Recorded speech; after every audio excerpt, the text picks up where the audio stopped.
This is the brand new Apple Magic Keyboard with built-in Touch ID. You see it? It's right there. It's Touch ID. Yeah.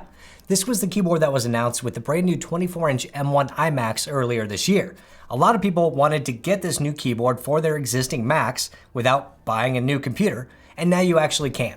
So let's take a quick look at this keyboard. We'll pair it to my MacBook Pro, and we'll talk about some of the frequently asked questions I got about this keyboard from a previous video. Sponsored by Skillshare. Hey, I'm Jerry, and in a previous video, I got a lot of questions about the Magic Keyboard with Touch ID that came with the 24-inch iMac. And I'm going to address those in just a moment, but first I want to take a look at the keyboard that you buy standalone from Apple. Inside the box, you have the regular Apple packaging that you would expect. It's simple and plain, and there's not a lot in it. You, of course, get the keyboard with the brand new Touch ID sensor. It's got a lightning port on top, along with the power switch and a cutout slit for the Bluetooth connection. You also get a braided, color-matched USB-C to Lightning cable inside the box as well. And I really am happy that Apple's including these braided cables with their accessories lately. I think that they're a little bit more durable than the previous Lightning cables, a little bit more flexible, and when you wrap them up and tie them up and put them in a bag, they're a lot easier to straighten out afterwards without having kinks or bends or whatever in them. Unfortunately, the only color that you can get for the new standalone keyboard with Touch ID is silver and white, unlike with the new 24-inch iMacs. Now, if you compare this standalone Magic Keyboard to the keyboard that you get with the 24-inch iMac, you can see that they are exactly the same. So if you buy the silver iMac, this is the keyboard you're going to be getting. They have the Touch ID sensor at the top right if you buy the Magic Keyboard with Touch ID, and you get all of the new same buttons. Compared to the previous generation Magic Keyboard, which is slightly different. Of course, there's no Touch ID button at the top right. You still have the old eject key and nothing on F5, F6 versus the new dictation button and do not disturb and Siri search button right there. So you do get a couple of changes, and then physically they are the same width, the same height, the same depth. However, the corners on the new version are more rounded than the previous generation. So if you have accessories that hold the Apple Magic Keyboard, they should still work with the new versions because they're the same dimensions except for a more rounded corner. Pairing the new Magic Keyboard to an M1 based Mac is pretty simple. You can do it one of two ways. First, with the keyboard turned on, you can go to System Preferences, go to Bluetooth, find the keyboard down at the bottom, and then hit Connect. Then you just follow the normal Bluetooth pairing process for any keyboard. However, you can also just take the Lightning cable that you have, plug it into the keyboard down below, plug it into your computer, and instantly, your keyboard is now connected and paired to the Mac. So now if we go to System Preferences, we should have this Touch ID setting in here now. Even if you're using an M1 based Mac Mini that doesn't have native Touch ID, this setting should now show up for you. So go inside the Touch ID settings and we're going to add a fingerprint, which the pairing process is exactly the same as you would expect from any Touch ID based Mac or iPad or iPhone, where you just kind of raise and lower your finger on the Touch ID sensor to get all the different angles of your fingerprint. But when you first set up the keyboard with Touch ID to a new Mac, you have to do a hardware pairing. So this is going to tell us here in just a moment that we basically need to double press the Touch ID button built into the Mac. Now, if you're using an iMac or a Mac Mini, it's going to tell you to double press the power button on the Mac. And that's going to create kind of a hardware handshake between the computer and the keyboard to make sure that you actually want to pair those two devices. So I'm going to double press that power button to initiate that hardware handshake between the devices. Now I can go ahead and register my finger like you would assume. So I'm going to raise and lower until the computer gets enough angles of my finger. And great, so we are done. So now I am all paired with my second finger using the external Magic Keyboard with Touch ID. Now, as you can see, there's still my first original fingerprint here that I set up with the built-in Touch ID on the MacBook Pro. Because the fingerprint data is stored on the Secure Enclave on the M1 itself, you can use either fingerprint that I've set up either in the built-in Touch ID or on the external Touch ID. So now to lock the computer, you're just going to go ahead and press down on the Touch ID sensor. It's an actual physical button. You just press down and it will lock the computer for you.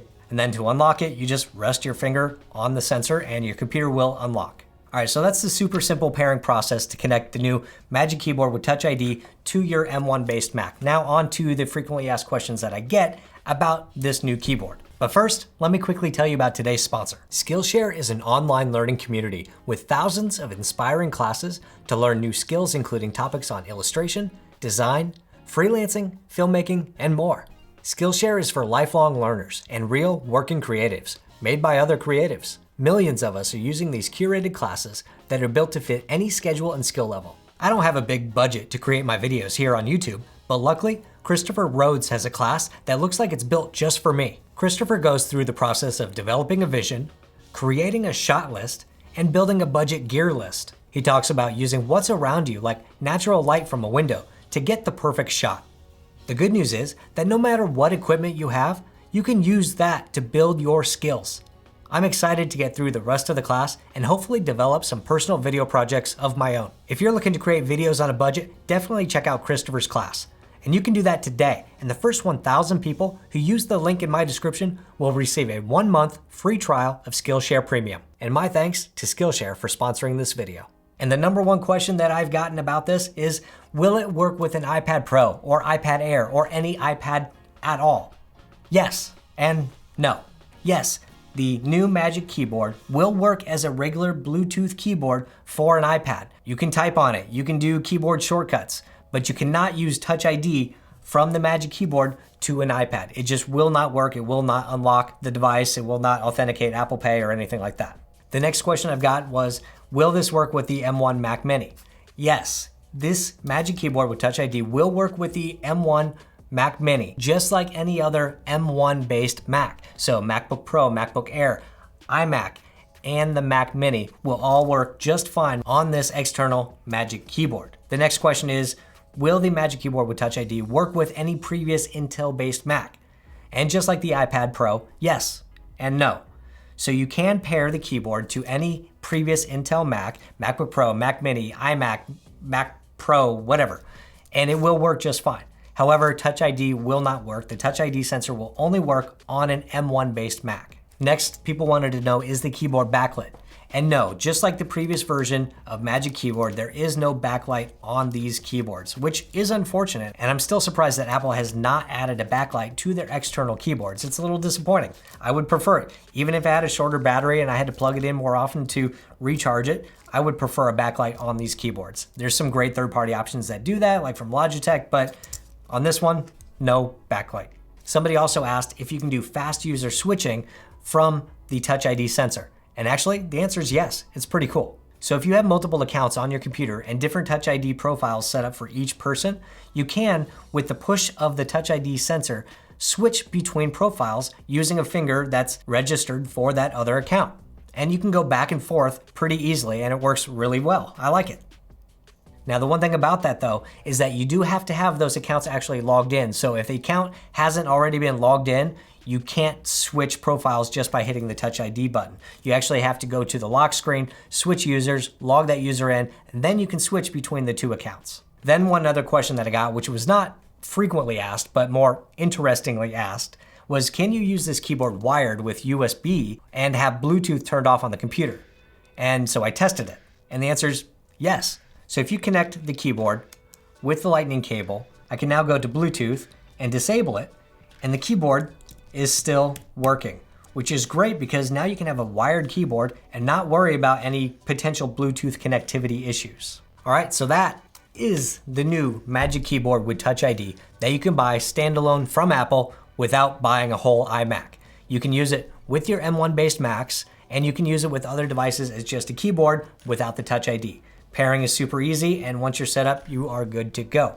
If you still have questions or comments about this Magic Keyboard with Touch ID, let me know in the comments below.